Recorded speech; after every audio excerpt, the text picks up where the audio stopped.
What's up guys, K-Wolves here. Today I'm doing my review of WWE's Elimination Chamber pay-per-view for 2012, so let's get right to it. The first match was the Raw Elimination Chamber match for the WWE Championship between CM Punk, Chris Jericho, R-Truth, Kofi Kingston, Dolph Ziggler, and The Miz. And I gotta say, I was pretty surprised that this was the opening match because I was thinking that the SmackDown Elimination Chamber match was going to be first, but it was somewhat of an interesting move by WWE. I mean, having the WWE Championship opening. But even though I think about it, though, it's for the WWE Championship, and that the WWE title is kind of like the crown jewel of Raw Wrestling Entertainment. So you kind of think that that might be saved for later on. But it was quite interesting, though. That this title was being defended at the opening match.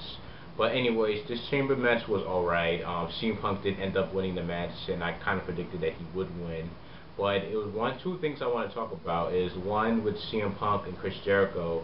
It looked like after Chris Jericho had eliminated Kofi Kingston, CM Punk kicked Chris Jericho in the head, and then he kind of landed outside of the chamber, and he pretty much like hit his head on the camera or something, and he was kind of knocked out.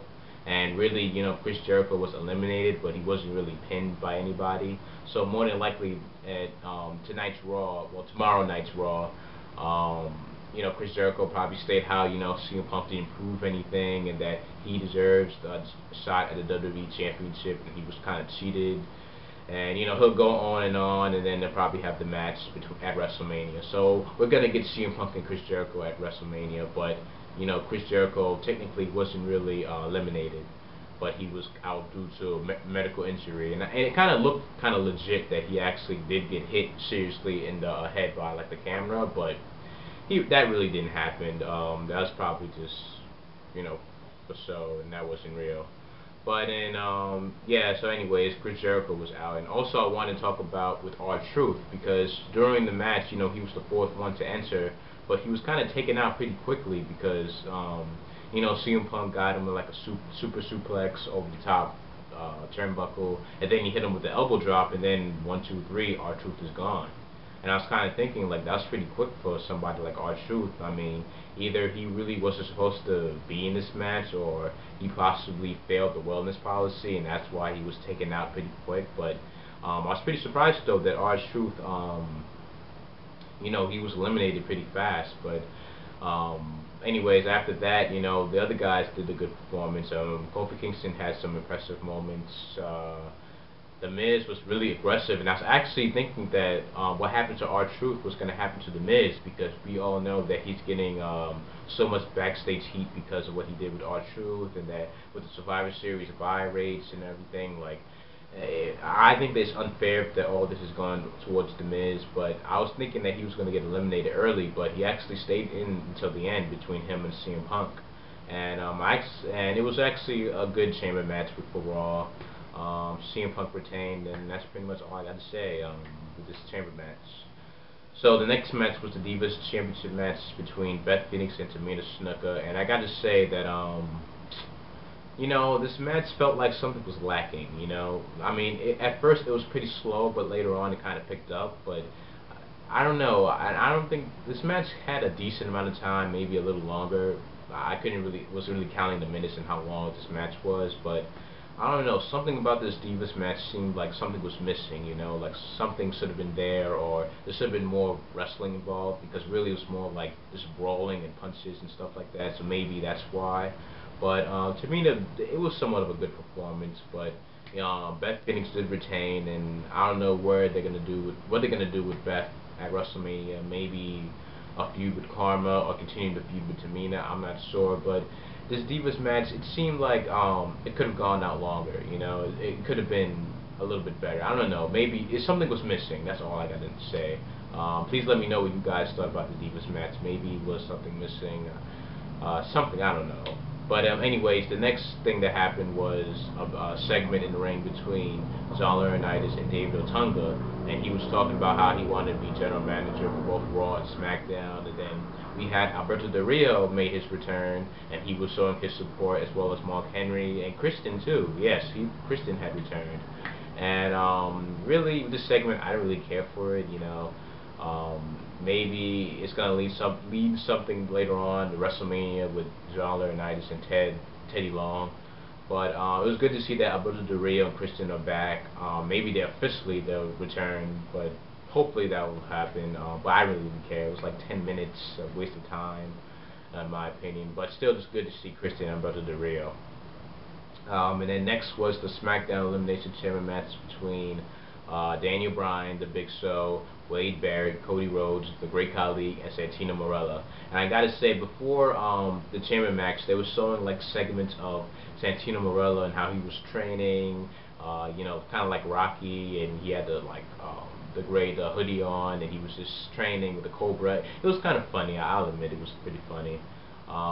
In this chamber match, however, Daniel Bryan did win. But I gotta say though, the last two people in this chamber match was Daniel Bryan and Santino Marella. And I was kind of just thinking, the crowd was really behind Santino during this match. Like there was like Santino, go Santino, And it's weird with Santino because he's a comedy wrestler, but yet a comedy wrestler, excuse me.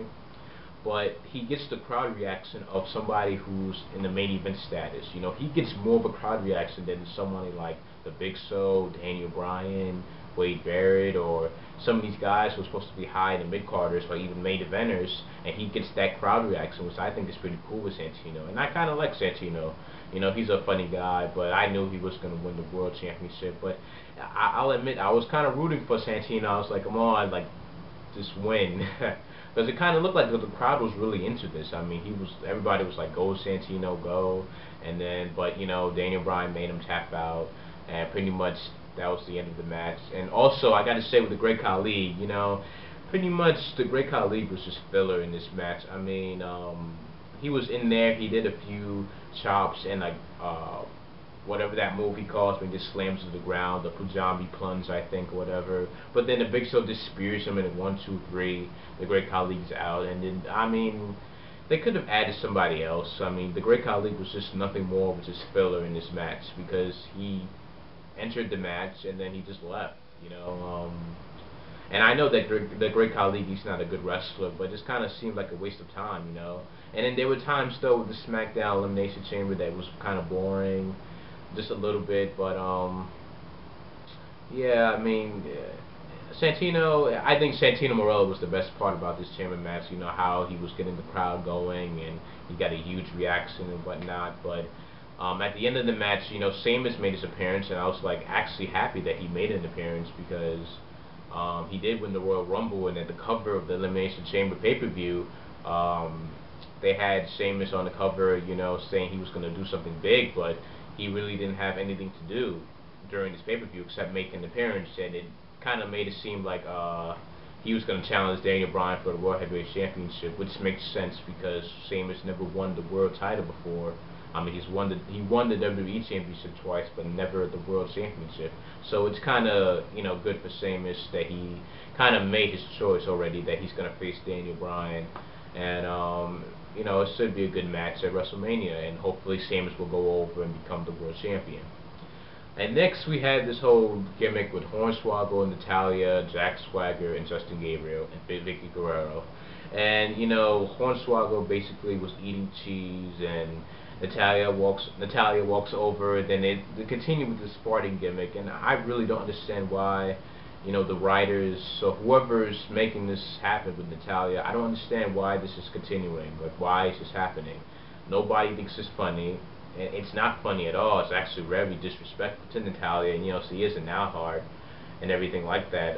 Sorry if I pronounced that wrong, but she's a very good women's wrestler, and she deserves respect. And it's all started when she was kind of jobbing to Tamina. She was losing a lot of matches, and then this whole farting gimmick came up, and it just seems like it's very disrespectful towards Natalya and her family and whatnot. I just don't understand why why this whole gimmick is still continues. But anyways, it ended up with Justin Gabriel having a match with Jack Swagger for the United States Championship. I think this was just a filler match just for time wise. I mean, it was good to see Jack Swagger because he is the United States champion, but yet we haven't seen him on Raw in like weeks. Like ever since like the Royal Rumble, we haven't even seen Jack Swagger at all, and he's the United States champion. I mean, I know that he's been appearing on WWE Superstars, but really, I mean, he should be appearing more on Raw because he is the United States champion. But I mean, it's whatever. I mean, the match was short, and Justin Gabriel didn't win. Jack Swagger won by submission, but I didn't really care for this match. But they really need to start doing something with Jack Swagger because he's just there, and he has a championship too. So it's like either just drop the belt on somebody else or get him in a good feud. Somebody like Alex Riley or Mason Ryan, just somebody, you know.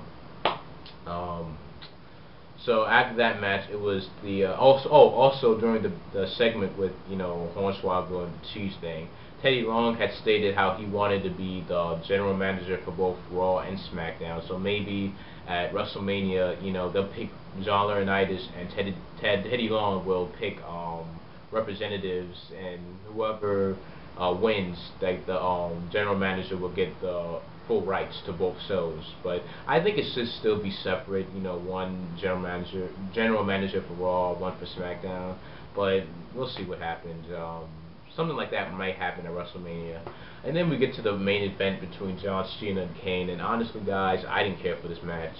I really did not care for this match at all. I mean, it's been built up alright, but really, I didn't see any interest in this match. And in the end, John Cena won the match, but and it was kind of expected that he was going to win because after this, they really have to focus on this feud between The Rock and John Cena because they're going to main event WrestleMania. So really, I just really didn't care for this. I mean, the next thing for Kane, I don't know. Maybe something with Zack Ryder, who knows? But I really didn't care for this match at all. But for this ambulance match, I guess it was alright. But that's all I got to say about that. So overall, I'll give this pay-per-view a 7 out of 10, maybe 8 out of 10. The Raw Elimination Chamber match was actually really good, but overall that was really the best part of the pay-per-view. And also with Santino Marella, he did pin Wade Barrett and Cody Rhodes, and it was funny. It was good to see like somebody like the underdog story. The crowd was rooting for Santino. It was good to see that. And that's all I really got to say about this pay-per-view. So please let me know your thoughts on the matches, the pay-per-view, what you liked about it, you disliked about it. Thank you for watching this video, and please subscribe for more videos if you did enjoy, and thumbs up, whatever, and all that good stuff. Thank you for watching, and I'll see you guys later. Peace. Thank you for watching.